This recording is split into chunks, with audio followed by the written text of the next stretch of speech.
On this day in history, October 18th, Agrippina the Elder dies of self-inflicted starvation on October 18th, 33, after being heartbroken by the deaths of her sons Nero and Drusus, and banished by Emperor Tiberius to the island of Pandateria. Agrippina, the mother of future Emperor Caligula, was a powerful figure in Roman politics, known for her determination to see her family succeed, but her opposition to Tiberius ultimately led to her downfall. Pappus of Alexandria observes an eclipse of the sun and writes a commentary on the great astronomer, Almagest, on October 18th, 320. Pappus was a key figure in Greek mathematics and astronomy, and his observations and commentaries on Ptolemy's work contributed significantly to the understanding of celestial mechanics and geometry. The Church of the Holy Sepulchre is completely destroyed by the Fatimid Caliph Al-Hakim bi Amr Allah on October 18, 1009. Al-Hakim ordered the demolition of the church, one of Christianity's holiest sites, causing a major rift between Christians and Muslims. The destruction also contributed to the tensions that eventually led to the Crusades. The Danes defeat the English at the Battle of Asandun on October 18, 1016. Led by King Nut, the Danish forces won a decisive victory against King Edmund Ironside of England. This battle paved the way for Nut's eventual control over England, leading to the establishment of a Danish dynasty on the English throne. The Normans defeat the Byzantine Empire at the Battle of Dyrrhachium on October 18, 1081. The battle, fought near modern-day Albania, marked a significant victory for the Normans under Robert Guiscard. This victory was part of the Normans' campaign to expand their influence in the Balkans and southern Italy. Ships belonging to the Matsura clan of Japan failed to capture a Portuguese trading carrack at the Battle of Fukuda Bay on October 18, 1565. This naval encounter is the first recorded battle between Japanese forces and Western traders, symbolizing the early stages of Japan's interactions with European powers, which would later influence its trade and diplomacy. Boston shoemakers formed the first American labor organization on October 18, 1648. This early attempt at collective labor action by tradesmen marked the beginning of organized labor in what would become the United States. The shoemakers sought fairer wages and working conditions, setting a precedent for future labor movements. The Treaty of Aix-la-Chapelle is signed on October 18, 1748, ending the War of the Austrian Succession. The treaty, signed by major European powers, restored the status quo and solidified Austria's control over its territories, while Prussia retained Silesia. However, the unresolved tensions would later contribute to the 7 Years' War. Herman Melville's Moby-Dick is first published as The Whale by Richard Bentley of London on October 18, 1851. Initially released to mixed reviews, Moby-Dick eventually became one of the greatest works of American literature, renowned for its complex themes and exploration of obsession, humanity, and nature. The Second Opium War officially ends with the ratification of the Treaty of Tientsin at the Convention of Peking on October 18, 1860.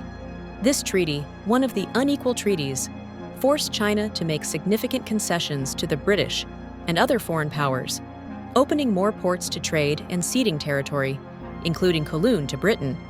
The United States takes possession of Alaska from Russia on October 18, 1867, after purchasing it for $7.2 million in what became known as Seward's Folly. The acquisition added a vast territory rich in resources to the United States, though it was initially seen as an unwise investment by many. The United States takes possession of Puerto Rico from Spain on October 18, 1898, following the Spanish-American War. This marked the beginning of Puerto Rico's status as a U.S. territory, a relationship that continues to shape its political and social landscape to this day. The Crimean Autonomous Soviet Socialist Republic is formed on October 18, 1921, as part of the Russian Soviet Federative Socialist Republic. This move aimed to address the diverse ethnic groups in the region, but the Republic's status changed multiple times in the 20th century, especially after World War II.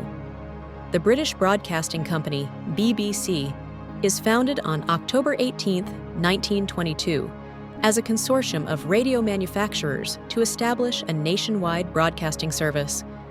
The BBC eventually grew into one of the world's leading public service broadcasters, known for its high-quality programming and news services. The Judicial Committee of the Privy Council rules in Edwards v. Canada on October 18, 1929, declaring that women are considered persons under Canadian law. This ruling was a landmark victory for women's rights in Canada, opening the door for women to serve in the Senate and other public offices. The Soviet Union begins the liberation of Czechoslovakia from Nazi Germany on October 18, 1944. During World War II, the Red Army's advance into Czechoslovakia marked a crucial step in the defeat of Nazi Germany and the end of occupation in Central Europe. The state funeral of Field Marshal Erwin Rommel takes place in Ulm, Germany, on October 18, 1944. Rommel, known as the Desert Fox for his campaigns in North Africa, was implicated in the plot to assassinate Hitler and was forced to take his own life. Despite this, he was honored with a state funeral to avoid public scandal. The USSR's nuclear program receives plans for the United States plutonium bomb from Klaus Fuchs on October 18, 1945. Fuchs, a German-born physicist, passed key nuclear secrets from the Manhattan Project to the Soviets, accelerating their development of nuclear weapons and intensifying the Cold War arms race. Argentine military officer and politician Juan Perón marries actress Eva Duarte on October 18, 1945. Their partnership became one of the most iconic in Argentine history, with Eva, known as Evita, playing a crucial role in Perón's political career and advocating for labor rights and social welfare. Texas Instruments announces the Regency TR-1, the first mass-produced transistor radio, on October 18, 1954.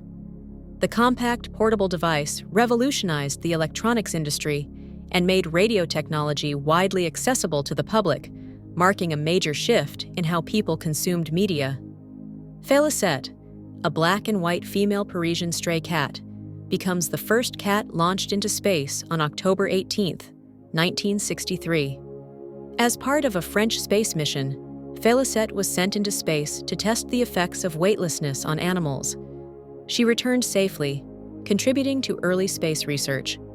The Soviet probe Venera 4 reaches Venus on October 18, 1967, becoming the first spacecraft to measure the atmosphere of another planet. Venera 4 transmitted valuable data about Venus's atmosphere, confirming its extreme conditions and paving the way for future planetary exploration. The Henryk Igitian National Center for Aesthetics, based on the world's first children's art museum, opens in Yerevan, Armenia, on October 18, 1978. The center promotes art education and cultural development, providing a creative outlet for young artists in Armenia. The Federal Communications Commission, FCC, begins allowing people to have home satellite Earth stations without a federal government license on October 18, 1979. This deregulation paved the way for the widespread use of satellite television and communication systems, transforming the way people accessed information and entertainment. A suicide attack on a motorcade carrying former Pakistani Prime Minister Benazir Bhutto kills 139 people and wounds 450 more on October 18, 2007. Bhutto, who had recently returned to Pakistan after years of self-imposed exile, was unharmed. The attack underscored the deep political instability and violence in Pakistan. NASA astronauts Jessica Meir and Christina Koch take part in the first all-female spacewalk on October 18, 2019. Their mission outside the International Space Station to replace a power controller marked a historic moment for women in space exploration and highlighted the growing role of women in STEM fields. Thank you very much for watching our video. If you liked the video, please share, like, and subscribe. We'll see you tomorrow.